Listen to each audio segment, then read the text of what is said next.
ፈረንጆች ሀገር እንደምታወቀው ባልና ሚስት ወይንም አንዲት እናት በማህፀኗ ልጇን ተሸክማ አርግዛ መውለድ ካልፈለገች የማህፀን ክራይ ሂደት ታካሂዳለች።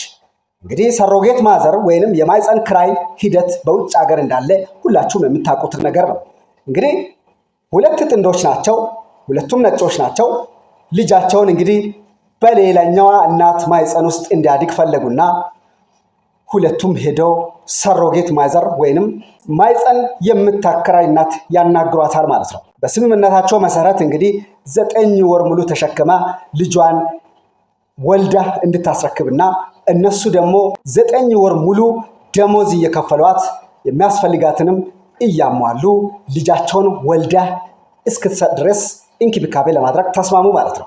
ከተስማሙ በኋላ እንግዲህ የባልና ሚስት የዘር ፍሬና እንቁላል ተወስዶ የሰሮጌት ማዘር ማህፀን ውስጥ ይቀመጣል ማለት ነው።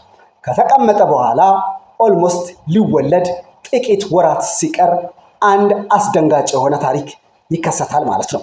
እንግዲህ ወሳኙ ታሪክ አሁን ነው የሚጀምረው። እናትየው ማህፀን አከራይታለች እንጂ ባዮሎጂካል እናት አይደለችም።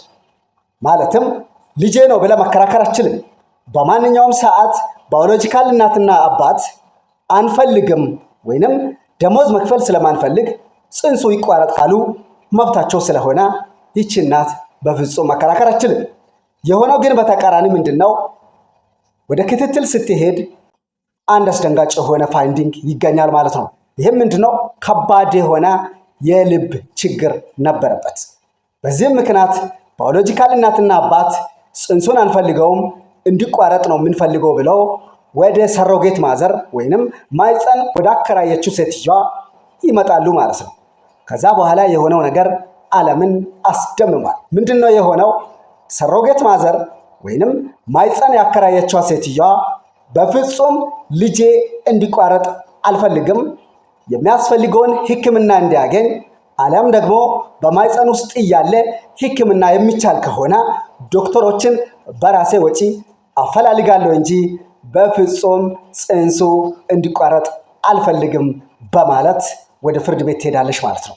ወደ ፍርድ ቤት ስትሄድ እንግዲህ በህጉ መሰረት ማህፀን አከራየች ሴት ስለ ጽንሱ ምንም መብት የላትም፣ መከራከርም አትችልም። ነገር ግን ባዮሎጂካል አባትና እናት ሙሉ ስልጣንና መብት ስላላቸው የፈለጉትን ማድረግ ይችላሉ። ይህንን ርዕስ እንግዲህ ወደ ኦዲየንስ ማምጣት ፈለግኩኝ። ምክንያቱም እርሶ ቢሆኑ ምን ያደርጋሉ? ጽንሱ እንዲቋረጥ ይፈቅዳሉ ወይስ እንዳይቋረጥ ብሎ ይከራከራሉ? ህግስ በምን መልኩ ያለ የሚለውን ወደ እናንተ ለማድረስ ወደድ።